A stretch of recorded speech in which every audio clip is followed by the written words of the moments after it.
I've made 200 mugs in the past 2 weeks, together with a few boards of other shapes.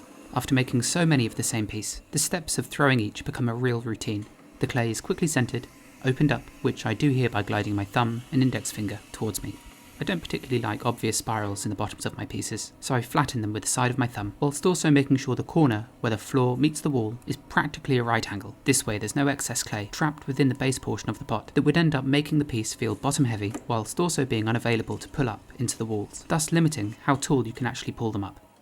I reach the pointer in 2 pulls, which is 11 centimeters tall, and then I do a third pull, which is really more about shaping the vessel, and it's here that I bring the lip out to the pointer, measuring an opening that's 8.5 centimeters wide. I then scrape away a small portion of clay from around the base, soak up any excess water from inside the vessel, and level the rim if it needs it, which I've recently started to do with the sharp edge of this metal scraper, simply to eliminate swapping tools one more time, which probably saves only a couple of seconds. I then hover the kidney just beside the walls of the mug and push the clay out from the inside, scraping away most of the slip that covers the form.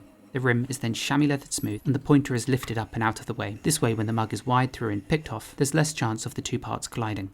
Then, with hands scraped clean of slip, I very gently cup them around the bottom portion of the mug. I'm not squeezing, they're just making contact, and then I spin the wheel and lift the mug away. And that's one more board of mugs thrown.